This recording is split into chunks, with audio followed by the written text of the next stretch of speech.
क्या आप भी उन्हीं लोगों में से हैं जो सिर्फ नौकरी नहीं बल्कि शुरुआत अपनी पावर और एक बढ़िया करियर की तलाश में होते हैं कि बस हमारी नौकरी लग जाए? अगर हाँ तो तैयार हो जाइए, क्योंकि भारत सरकार के सबसे बड़े बोर्ड यानी कि यूपीएससी की बात कर रही हूँ मैं। यूपीएससी आपके लिए सीधे मंत्रालय यानी कि मिनिस्ट्रीज के साथ दरवाजे खोल रहा है, जहां पर आप उनके साथ बैठकर काम करेंगे। ये कोई ऐसी वैसी वैकेंसी नहीं है दोस्तों, ये मौका है देश के उन सभी विभागों में बैठने का जहां बड़े बड़े फैसले लिए जाते हैं, और उन्हीं बड़े फैसलों में फैसला भी आने वाले समय में आपका होगा।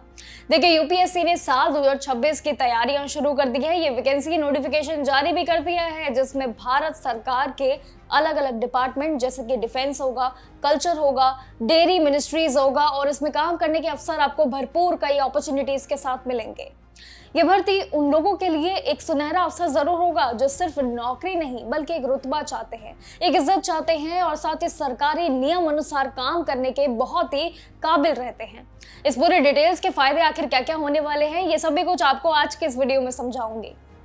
सबसे पहले हम बात करते हैं पूरे पते को लेकर। देखिए, भर्तियां जो होने जा रही है वो यूपीएससी द्वारा इस बार कुल 16 वैकेंसियां निकली है। देखिए, यूपीएससी की ये नई भरपूर जो भर्ती है ये ग्रुप ए और ग्रुप बी दोनों लेवल के लिए है। इसमें पहला पद है असिस्टेंट कीपर के लिए, जो कि संस्कृति मंत्रालय मिनिस्ट्री यानी कि संस्कृति मंत्रालय यानी कि मिनिस्ट्री ऑफ कल्चर में आता है। दूसरा अफसर जो है वो है सीनियर स्टोर ऑफिसर यानी कि ग्रेड 2 के पद के लिए। ये सीधे डीआरडीओ यानी कि defence research and development organisation यानी कि रक्षा मंत्रालय से जुड़ा है, यानी कि दोनों ही पद अपने आप में खास है और बड़े हैं। वही तीसरा पद भी पीछे नहीं है, जो कि लाइव स्टॉक ऑफिसर के रूप में आता है, जो कि डेयरी और एनिमल हस्बेंड्री विभाग में काम करने के लिए होता है। इन तीनों की पोस्ट के लिए बात करूं तो सबसे बड़ा अट्रैक्शन है इन तीनों की सैलरी का। देखिए, सीनियर स्टोर कीपर और लाइव स्टॉक ऑफिसर, देखिए सीनियर स्टोर ऑफिसर और दूसरा पद जो कि है लाइव स्टॉक ऑफिसर को सीधे इसमें लेवल 10 के अंदर पे स्केल मिलने जाएगा। ये पे स्केल 10वें के अंदर रहेगा, जिसका मतलब है कि ज्वाइनिंग के वक्त ही आपकी इन हैंड सैलरी और सरकारी नियम अनुसार अलाउंसेस भी आपके जबरदस्त इसमें जुड़ने वाले हैं। अब यहाँ पर योग्यता के लिए भी आप काफी उत्सुक होंगे, आखिर एलिजिबिलिटी क्या होगी। देखिए, यूपीएससी ने हर पोस्ट के लिए इस बार थोड़ा सा अलग और बिल्कुल स्पेशल तरीके से क्वालिफिकेशन को सेट किया है यूपीएससी द्वारा। असिस्टेंट कीपर के लिए आपके पास असिस्टेंट कीपर के लिए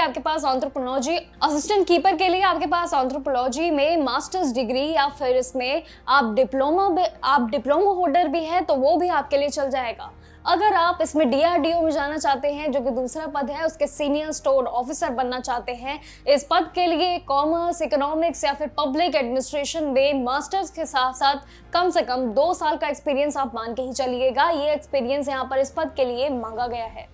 वहीं आता है लाइव स्टॉक ऑफिसर के लिए। देखिए, यहाँ पर भी एनिमल हस्बेंड्री और साइंस जैसे 3 साल के एक्सपीरियंस के साथ मांगा गया है।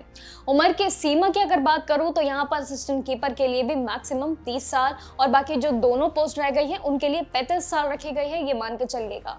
और जिसमें रिजर्व कैटेगरीज को भी सरकारी नियम अनुसार रिलैक्सेशन मिलेगा, ये भी बिल्कुल तय है। एक चीज और कि इस नौकरी के बड़े फायदे हैं, यानी कि बेनिफिट काफी भरपूर है। यूपीएससी के थ्रू मंत्रालय में काम करने का मतलब है कि आप देश की पॉलिसी मेकिंग का हिस्सा बनेंगे, और साथ ही कई ऐसी अपॉर्चुनिटीज मिल रही है जिसके बारे में भी आपको बताया।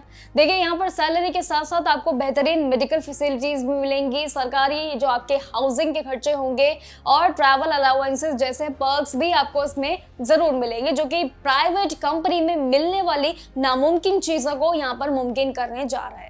लेकिन साथ ही इसमें डीआरडीओ एक बहुत ही खास ऑर्गेनाइजेशन के साथ काम करने का आपको मौका मिलेगा। एक गर्व की बात आपके लिए यहाँ पर यूपीएससी के थ्रू जुड़ जाएगी। एप्लीकेशन प्रोसेस भी यहाँ पर बहुत सिंपल रखा गया है। यहाँ पर आपको उलझने की जरूरत ही नहीं है, पूरी तरीके से ऑनलाइन है। अप्लाई करने के लिए आपको upsc.gov.in पर जाना होगा। अगर आपने पहले ही रजिस्ट्रेशन नहीं किया है तो समझ लीजिए कि पहले OTR यानी कि 1 टाइम रजिस्ट्रेशन आपको कंप्लीट करके अपनी एक प्रोफाइल बनानी होगी। उसके बाद डॉक्यूमेंट्स, एक्सपीरियंस सर्टिफिकेट्स और उसके बाद फोटो, सिग्नेचर, ये ऐसी 5 चीजें हैं जिनको अपने सही फॉर्मेट में ही अपलोड करना है। ध्यान रखिए, 5 डॉक्यूमेंटेशन आपके लिए बहुत इंपॉर्टेंट रहेंगे। लेकिन याद रखिए कि अप्लाई करने के लिए विंडो 11 अप्रैल 2026 से खुल चुकी है, यानी कि देरी मत कीजिएगा, जिसकी आखिरी तारीख जो है 1 मई 2026 जहां जहां पर आप आखिरी बार एप्लीकेशन फी भर के इस फॉर्म को सबमिट कर सकते हैं। लेकिन एप्लीकेशन फी भरने के बाद जब आपका फॉर्म इनकम्प्लीट माना जाएगा तो समझ लीजिए कि आपने फॉर्म अभी में यानी कि समझ लीजिए कि आपने फॉर्म में अभी भी एप्लीकेशन फी सबमिट नहीं की है, तो वो सबमिट करना बिल्कुल भी मत भूलिएगा। लेकिन ओवरऑल ये मान के चलिए यूपीएससी द्वारा ये बहुत बड़ी अपॉर्चुनिटी है आपके पास, जहां पर आप बड़े बड़े लोगों के साथ बैठकर बड़े बड़े फैसले लेंगे आने वाले समय में। और उस आने वाले समय का इंतजार बिल्कुल मत कीजिए, क्योंकि शुरुआत उस रेस की हो चुकी है। 11 अप्रैल से फॉर्म खुल चुके हैं, 1 मई आपके लिए आखिरी तारीख है। इसलिए इस अपॉर्चुनिटी को